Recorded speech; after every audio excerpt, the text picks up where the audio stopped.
Awalnya saya pikir badan saya panas biasa, Bu. Panas nih semua badan. Sampai kok panas ya. Udah, saya pikir minum obat lah. Gitu.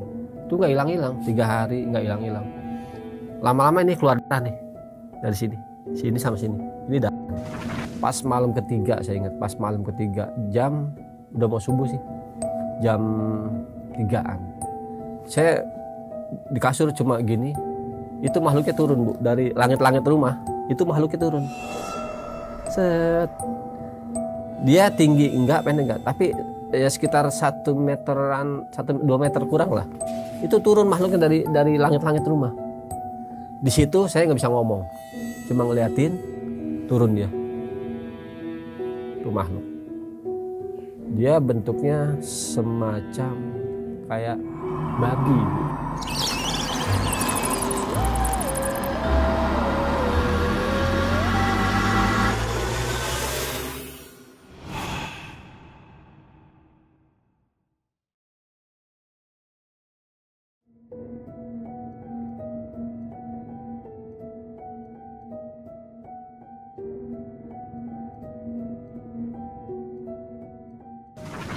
Assalamualaikum warahmatullahi wabarakatuh. Ketemu lagi di Ratna Wulan Channel. Teman-teman, di video kali ini saya kedatangan narasumber yang berasal dari daerah Bintaro. Beliau akan menceritakan pengalamannya selama mengalami hal-hal yang di luar nalar. Katanya diguna-guna. Gimana dan apa sebabnya? Kita tanya langsung ke narasumber. Apa kabar, Bang? Alhamdulillah, Bu, sehat. Bang, ini kan cerita guna-guna ya, Bang. Guna-guna itu apa arti? Ini yang lainnya apa namanya? Diguna-guna. Diguna-guna. Atau jadi dia apalagi? Kalau bahasa mistisnya itu, bahasa gaibnya itu apa ya? Semacam dikerjain orang ya. Oh, dikerjain orang. Benar. Kalau diguna-guna kan ada filmnya tuh, diguna-guna istri muda. Nah, kalau ini berarti Abang mengalami peristiwa yang di luar nalar ya, Pak? Betul, Bang, Bu, ya. iya, Itu betul. jadi kalau diguna-guna ini menyangkut kesehatan berarti ya? Kesehatan mental semua, Bu. Oh gitu. Iya. Coba Mental. Bang, spill dikit Bang, apa tuh? Jadi sebenarnya kejadian ini udah lama ya, sekitar tahun 98-an lah. Waktu itu saya kerja di sebuah perusahaan. Jadi saya ada bos, atasan saya ya, bos saya. Nah, saya ada temen nih, Bu. Sebenarnya temen ini dari kecil. Jadi kerja bareng sama saya. Temen ini cewek. Dia ini dipesan sama saya. Tolong dong jagain. Saya inisial saja namanya. Si Aisyah lah misalnya. Tolong ya jagain Aisyah. Karena kan kerjanya sama saya. Gitu. Waktu itu saya kerjanya di daerah luar kota lah. Gitu. Pesan. Karena saya merasa itu amanat saya. Walaupun memang itu dia beda jenis sama saya. Saya bilang sama anak itu. Lu dititipin sama gua, ibu lu titip sama gua, jangan macem-macem. Jadi singkat cerita, si bos ini majikan suka sama Aisyah ini, suka. Sekarang saya berpesan jangan macem-macem pergaulannya gitu loh. Sampai si Aisyah ini jujur cerita sama saya, dibawa ke hotel, disewain hotel, ya mama Bu ya, bahasa kasarnya kalau udah ke hotel kan mungkin mama ya. Saya pikir waduh, berarti saya nggak bisa ngejaga ini anak gitu loh. Saya bilang sama, udah jangan diinin bosnya gini-gini. Ternyata si anak nih cerita ke si bos bahwa saya ngelarang dia untuk berhubungan sama si bos. Akhirnya bos nih berpikir, wah nih anak bidin nggak bener nih, harus disingkirin nih. Akhirnya si bos ini dengan cara gaibnya dia, guna-guna, saya dikirimin guna-guna. Sebelum kejadian itu saya keluar resign. Jadi pas bosnya udah marah-marah, saya nggak ada kesalahan yang jelas, saya dikeluarin, pecat. Saya pikir oh ini karena cemburu lah pikir saya. Ya udahlah saya keluar. Akhirnya saya keluar, saya baliklah ke Bintaro. Si Aisyah masih di sana, Bu, masih di luar kota. Saya bilang sama ibunya, nih Aisyah seperti ini. Saya cerita apa adanya, karena memang saya dipesan. Akhirnya ditelepon lah sama si ibunya itu. Aisyah kamu balik, udah tinggalin aja kerjanya. Itu anaknya kekeh nggak mau, karena hidupnya nyaman, dikasih uang, hotel disewa segala macam. Akhirnya udahlah saya nggak berpikiran aneh. Nah setelah saya di rumah, ternyata itu nggak berhenti Bu. Gitu. Saya diserang tuh dari si bos ini nih, nggak suka sama saya karena saya cerita ke ibunya dan ibunya telepon ke Aisyah nyampein ke si bos. Akhirnya si bos merasa wah si Bidin nih ngomong nih ke orang tuanya Aisyah nih, melarang buat berhubungan lagi. Saya diserang itu. Yang saya rasa itu, yang paling berat saya rasa, saya lumpuh. Oh, Kaki lumpuh semua. Itu pas malam ketiga. Malam pertama saya badan merasa panas aja sih. Sebenarnya awalnya panas biasa gitu. Saya pikir panas dalam nih. Udahlah. Kita lanjutin nanti. Siap, Bu. Teman-teman, jangan lupa subscribe, komen, like, dan share, serta bunyikan lonceng supaya kalian tidak ketinggalan video-video yang lainnya. Jangan lupa juga follow Instagram dan TikTok Ratna Wulan Channel.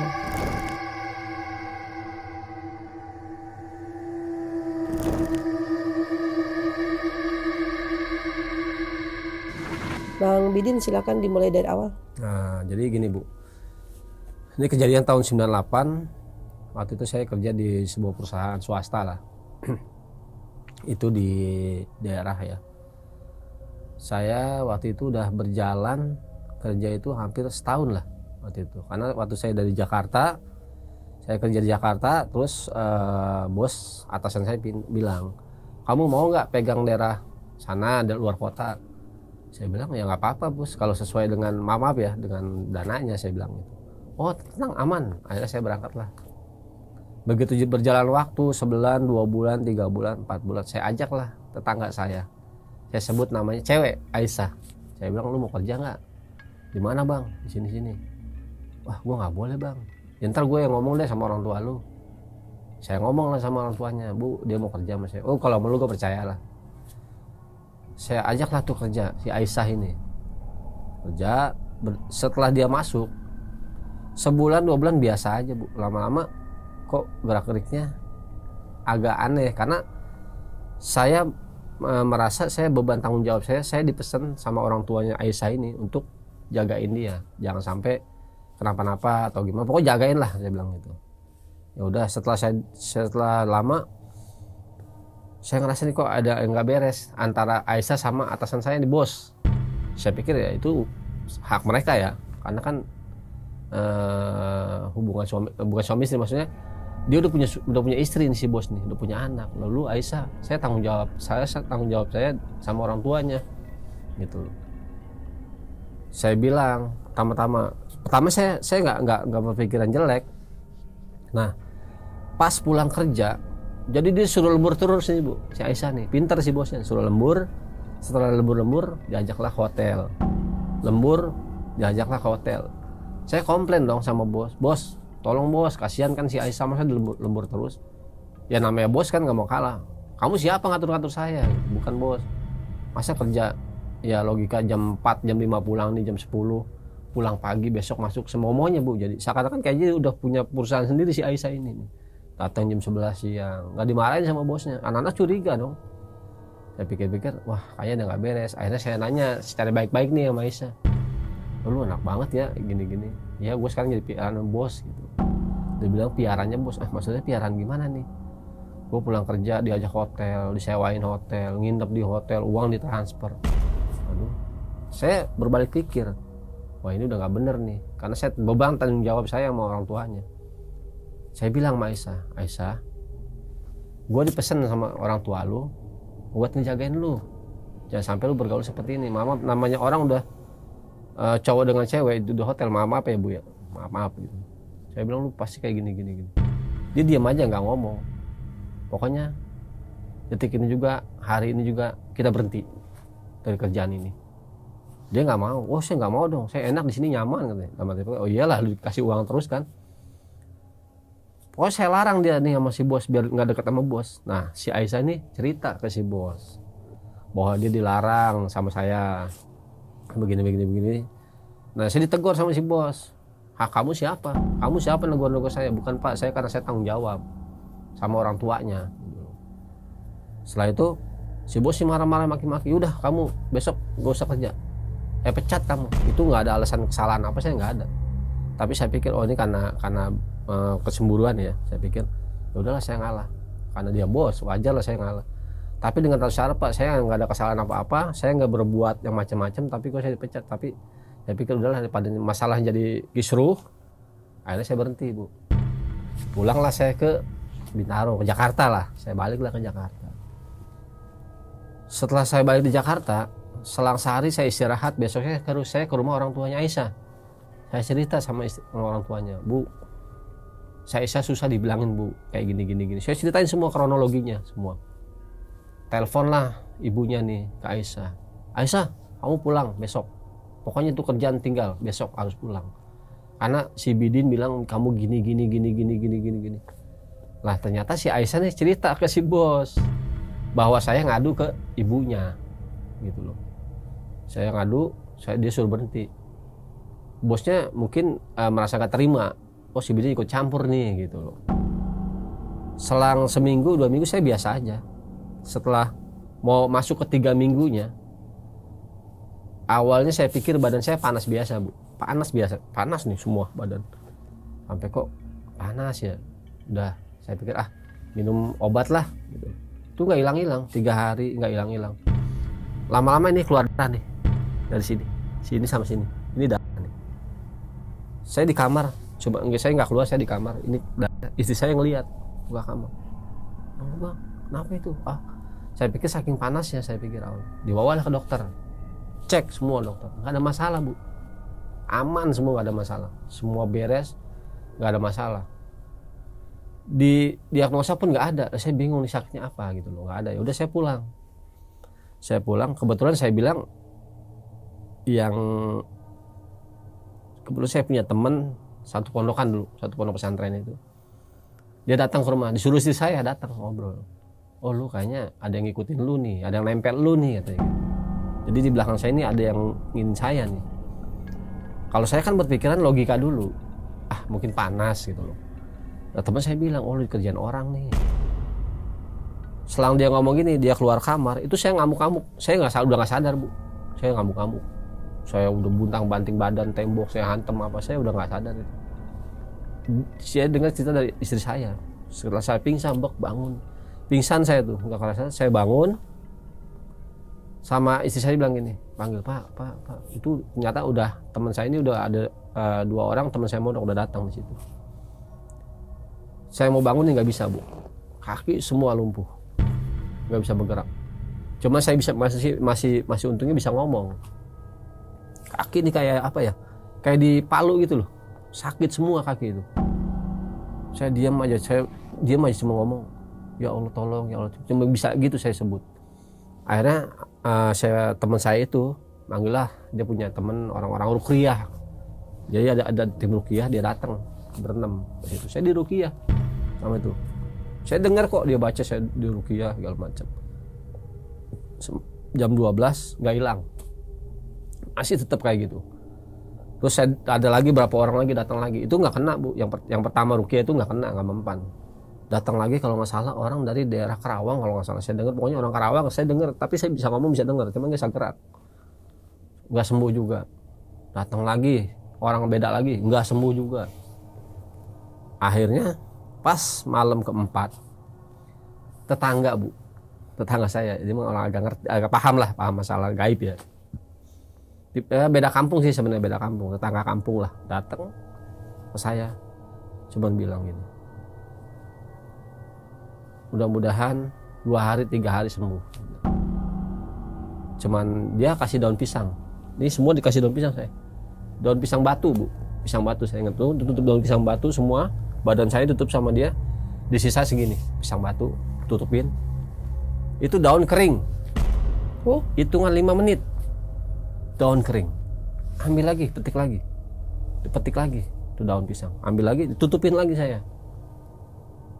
5 menit kering, nggak ada namanya. Kalau 5 menit itu kan pohon pisang itu masih basah ya daunnya. Itu ditempel ke saya, 5 menit kering, gitu, kering 2 kali, 3 kali, kayak sama kayak gitu, kering juga. Akhirnya dia cuma bilang gini, gua nggak bisa bantu, yang bisa ngelawan lu sendiri. Gitu. Lu dikerjain sama 4 orang katanya. Saya nggak tahu. Ya saya nggak cerita lah orang mana-mana, tapi dia 4 orang yang ngerjain saya. mungkin lu punya masalah sama orang. Saya dengar dia ngomong, saya dengar. Oh iya, saya punya masalah. Dalam hati saya nih, saya punya masalah udah. Jalan 3 hari, pas besok malamnya itu saya kaki kayak putus, nggak ada rasa. Apa sih? Kayak ini loh, nggak ada rasa gitu loh. Pokoknya nggak ada rasa semua badan. Cuma saya untungnya kuping sama ini masih bisa ngomong, kuping sama mulut nih bisa ngomong, kuping bisa dengar. Asli saya Bang, istighfar. Saya istighfarin terus. Pas malam ketiga, saya ingat, pas malam ketiga jam udah mau subuh sih, jam 3-an. Saya di kasur cuma gini, itu makhluknya turun Bu, dari langit-langit rumah, itu makhluknya turun. Set. Dia tinggi enggak, pendek enggak, tapi ya sekitar 1 meteran, 1-2 meter kurang lah. Itu turun makhluknya dari langit-langit rumah. Saya ngelihat jelas, karena saya ngelihat di situ saya nggak bisa ngomong, cuma ngeliatin turun dia. Itu makhluk. Dia bentuknya semacam kayak babi Bu, kalau menurut saya kayak babi hutan, tapi badannya orang. Cuman mukanya gitu loh. Saya cuman ini maksudnya, dalam hati saya nih ini. Batin saya berperang. Kalau emang situ mau matiin saya, matiin. Kalau memang saya mau dikasih hidup, kasih hidup. Jangan ganggu saya, mau pergi. Udah. Saya cuma liatin aja. Nggak lama, mungkin selang setengah jam, 15 menitan pergi. Naik lagi ke atas dia. Itu bentuknya hitam, berbulu semua, gitu. Hitam, naik ke atas, hilang. Udah saya diam. Nah di situ saya mulai keberasa Bu tuh, berasa apa? Kembali kayak normal gitu. Baru kaki saya gerak-gerak dikit, turun lagi dari ini, langit-langit rumah. Saya nggak tahu itu siapa, saya nggak tahu. Saya cuma liatin, wah turun lagi nih. Tapi itu putih, pakai udeng-udeng, pakai kayak sorban gitu Bu. Datang turun. Set, besok pagi kamu sembuh. Cuma nunjuk begitu, saya nggak tahu itu orangnya siapa. Sampai sekarang saya nggak tahu itu orangnya siapa, cuma nunjuk besok kamu sembuh. Nggak lama ngomong gitu hilang. Saya cemetep hilang, nggak ada. Ajan lah subuh tuh, pagi-pagi Bu, lari saya bisa lari. Maksudnya udah normal lagi, udah biasa, udah nggak ada rasa sakit apa. Ini darah pun udah nggak ada sama sekali. Ya, saya cerita kisah saya, kok bisa Bang kejadian seperti ini. Saya cerita gini, bahwa saya dikerjain lah sama diguna-guna lah. Emang nggak kerasa apa-apa Bang? Enggak, tautnya badan sakit, pegel, tiba-tiba lupa ingetan, pingsan, saya nggak tahu lah di situ. Gitu aja. Oh seperti itu. Akhirnya istri saya cerita nih ke teman-teman saya, oh gini disita, oh lulus nyata dikerjain sama si bos ini gitu loh. Lu tahu nggak makhluk seperti apa? Saya bilang ini makhluknya begini. Oh seperti babi ya? Iya. Lo kok lu tahu? Karena dari luar pulau Bu, dia di pulau, jadi suatu pulau itu dia kiriman dari situ. Oh nyata lu tahu juga, gue diimpiin katanya. Nah, teman saya nih satu pondokan, gue diimpiin makhluknya seperti ini. Makanya kalau lu bilang makhluknya kayak mukanya tuh kayak babi tapi badannya orang, itu dia. Terus saya nanya sama teman saya, lu dingimpin juga nggak sama orang yang turun yang bilang besok kamu sembuh? Bilang gitu. Saya nggak tahu, cuma dia bilang itu leluhur lu katanya. Leluhur gua siapa ya? Karena kan maaf ya, kalau dari kakek saya itu kan dia orang, mungkin dulunya orang ngerti spiritual juga gitu ya. Nah, setelah saya sembuh, saya kirim lah tuh doa-doa untuk kakek saya, bapak saya kirim. Saya cerita ke ibu saya, Bu, apa saya ada gini-gini. Oh itu kakek lu, nyata itu kakek lu. Itu udeng-udeng orangnya kayak gini-gini. Itu kakek lu. Nah itu yang nyembuhin saya. Cuman bilang kamu besok sembuh, gitu doang. Dan saya pikir saya nggak salah apa-apa kok. Saya sampai segini saya mau dibikin mati. Jadi dia punya tujuan nih, si pelaku ini punya tujuan saya, keluarga saya dibantai semua, dihabisin semua. Ya untungnya baru kena saya aja, istri saya belum. Tapi saya sempet, menurut saya itu udah down banget Bu, udah down abis, saya sampai nggak bisa bergerak. Cuma untungnya bisa bergerak ini, sini sama hati, udah itu doang yang bisa saya bergerak, yang lain nggak bisa bergerak karena lumpuh ya. Saya ngalamin itu, darah tetap keluar gitu. Dan anehnya itu kan walaupun keluar, jadi spray itu basah Bu, seperti air kan, genang. Ini enggak, tetap di sini keluar aja. gini, di sini keluar, ini keluar, di sini mata ini keluar. Sampai segitunya saya pikir, oh ya udahlah, oh ternyata guna-guna tuh ada. Di situ saya mulai berpikir, oh ternyata tuh gaib ada dan guna-guna tuh ada. Karena saya ngalamin sendiri dan makhluknya saya ngeliat sendiri seperti apa gitu makhluknya. Akhirnya saya cuma bilang sama ibunya Aisyah, Bu, saya gini-gini. Ya udah, nggak usah ikut campur, biar aja dah, terserah saya mau gimana. Ya udah, saya lepas tanggung jawab dari situ. Saya udah nggak ikut-ikut lagi sampai sekarang, nggak tahu-tahu lagi gitu loh, Bu. Jadi saya berpikir itu, kalau misalkan saya nggak ada tanggung jawab, ya saya udah nggak ada beban gitu aja udah. Cuman kok setega itu orang, sampai saya, keluarga saya semua mau dihabisin lah, habisin total, dari saya, anak, istri, total dia mau dihabisin gitu. Dan syukurnya saya masih selamat sampai sekarang gitu. Jadi benar-benar yang saya alamin, gimana ya, menurut saya dibilang mustahil tapi saya ngalamin gitu, dibilang nggak mungkin karena saya ngelihat dan saya merasakan gitu loh. Ternyata diguna-guna tuh sampai kita muntah darahnya, kita keluar darahnya, saya ngalamin gitu loh. Dan badan sehat sebenarnya awalnya. Jadi total berapa Apanya tuh, Bu? sakitnya, berapa lama? Saya itu 3 hari. Saya bilang malam terakhir itu 3 hari itu. Mungkin kalau seminggu saya nggak tahu. Ada yang bilang untung ketolong, cepat ketolong, kalau enggak lewat. Ada yang bilang seperti itu. Terus gitu setelah kejadian itu kan udah nebak-nebak nih yang bikin siapa gitu. Terus pernah hubungin dia nggak? Saya bilang sama ibunya dia. Nah, ibunya ini bilang ke si Aisyah, bilang sama bos lu nggak usah kayak gitu. Dan bosnya ngakuin bahwa gue pengen dimatiin sebenarnya. Makanya saya tahu keluarga saya mau dihabisin dari bosnya itu. Jadi bosnya itu Aisyah bilang ke Aisyah bahwa keluarga saya itu memang mau dihabisin. Nah, Aisyah bilang ke ibunya bilang ke saya, bilang ke istri saya, iya keluarga lu mau dihabisin. Bosnya cerita. Dan Aisyah itu udah kena, Bu, nggak mau, udah susah dibilangin, gitu. Jadi udah kena, nggak ngerti lah peletnya dia atau apa, saya nggak tahu, nggak mau pulang. Jadi saya tahu itu dari Aisyah, dari ibunya Aisyah, bahwa keluarga saya itu benar-benar mau dihabisin.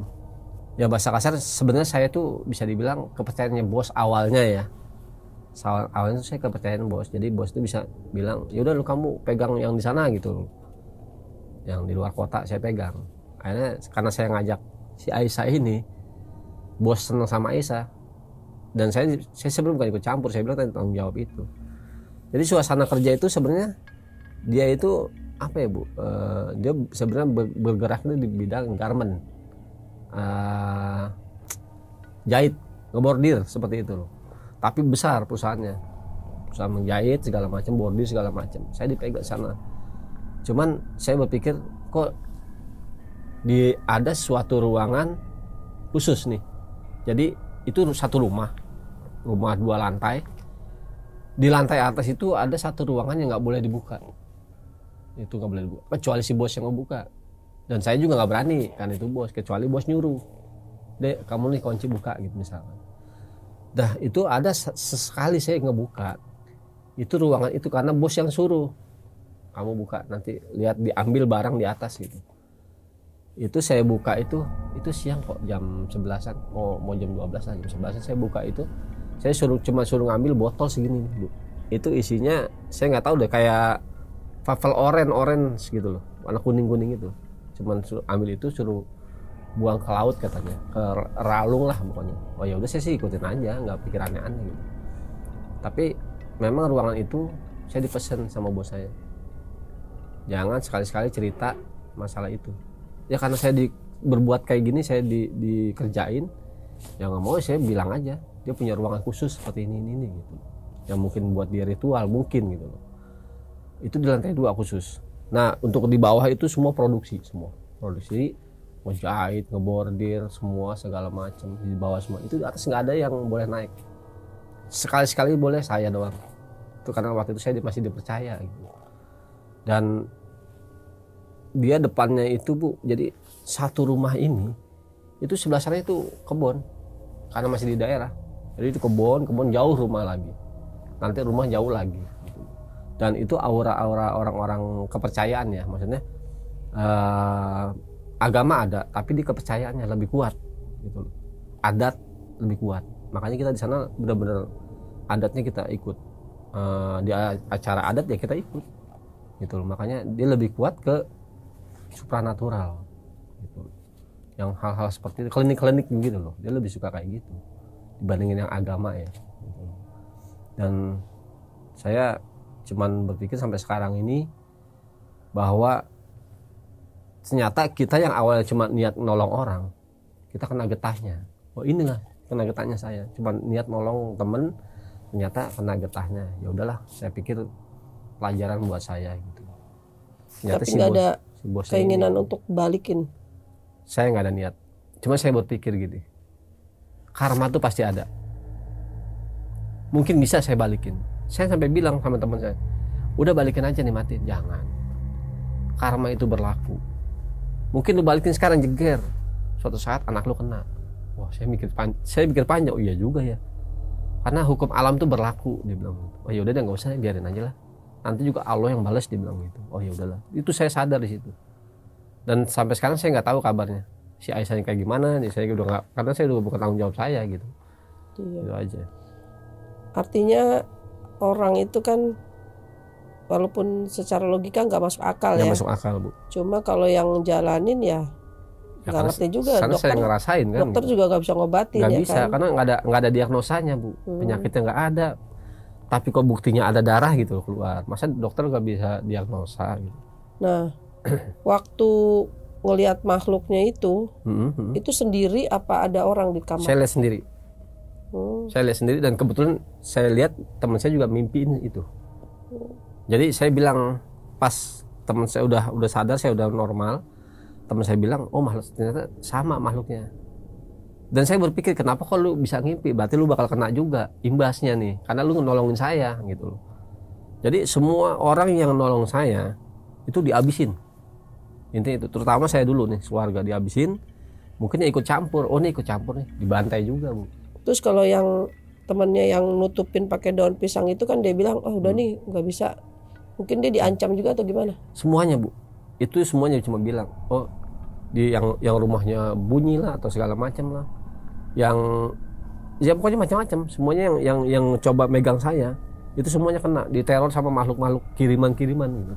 Jadi siapapun yang nolong saya di situ itu dikirimin makhluk buat neror semuanya cerita semua. Oh kayak gitu doang. Cuma intinya di saya doang. Kalau saya udah habis semua, mereka dihabisin juga gitu. Pak, ini kan setelah Bapak ngalamin kejadian yang fatal ya istilahnya, terus akhirnya sembuh.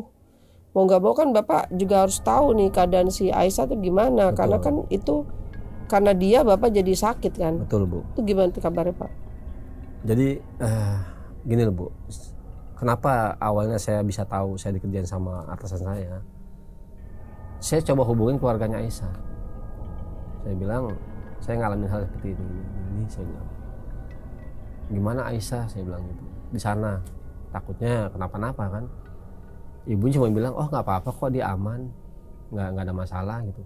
Tapi dia nggak mau pulang ke Jakarta. Saya bilang sama ibunya, saya gini Bu. Oh iya, kamu mau dihabisin loh sama keluarga kamu sama si bosnya. Segitu jahatnya. Sampai ibunya bilang, kalau kamu nggak pulang, saya nggak anggap kamu anak saya. Karena mungkin di sana dia hidupnya enak, ditanggung semua segala macam. Akhirnya dia lebih nyaman di sana. Udah saya bilang, oh ya udah Bu, yang penting saya tanggung jawab, saya udah selesai sampai sini. Saya udah bukan nggak ada urusan sama Aisyah, maksudnya saya udah sampein apa yang saya alamin. Dan Aisyah saya balikin ke tanggung jawabnya keluarga ibu. Udah sampai situ saya nggak dengar kabar dia gimana lagi. Tapi ibunya biasa Cuma aja. ibunya bilang dia nggak mau balik Bang, dia betah di sana. Sampai saya ancam kalau situ nggak mau balik, berarti situ bukan anak saya. Ibunya sampai bilang kayak gitu, saking betahnya dia di sana. Gitu. Tapi dari teman-temannya Abang mungkin ada kabar dia udah nikah atau apa? Sampai sekarang saya udah nggak ada hubungan sama sekali karena saya pikir ya udahlah. Dan saya juga nggak mau ikut campur lagi. Saya takutnya nanti kena lagi. Saya berpikir itu karena saya udah pesan udah lepas aja masalah ini, jangan diikut lagi. Udah biarin aja gitu. Saya berpikir panjang, kalau saya ikut lagi nanti saya kena lagi, bahaya lagi. Gitu. Iya karena terlalu ikut campur ya. Betul sebenarnya Bu. Pak, mungkin ada pesan-pesan nih Pak. Jadi apa yang mesti kita perbuat ya Kalau kita ngelihat ada hal-hal yang nggak baik ya di hadapan kita, entah itu teman atau saudara atau apa. Tapi ini masalah penyampaian sebetulnya. Betul. Penyampaiannya seperti apa? Jangan sampai kita niatnya baik tapi kita dapat getahnya. Itu kira-kira Bapak bisa nyampein apa ke teman-teman? Kalau saya pribadi tetap Bu saya sampaikan. Karena apa ya? Saya pikir saya balik seperti Ibu tadi bilang, masalah penyampaian. Mungkin penyampaian orang ada yang kasar, ada yang dengan cara lembut, tapi kita juga nggak bisa menutup kemungkinan bahwa orang itu nggak terima kalau kita kasih nasihat. Seperti pengalaman saya akhirnya kena getah kan. Padahal saya penyampaiannya baik-baik, saya nggak ada penyampaian yang buruk gitu loh. Saya nyampe bahasanya halus, saya kasih masukan yang halus gitu loh. Dan saya berpikir bahwa kalau kita menolong orang itu efeknya nggak selamanya baik buat kita gitu. Itu aja. Ya Bang, terima kasih banyak Bang Bidin. Sama-sama, Sehat Ibu. selalu ya Bang. Siap Bu. Teman-teman semoga diambil yang baik, dibuang yang jelek. Assalamualaikum warahmatullahi wabarakatuh. Bye.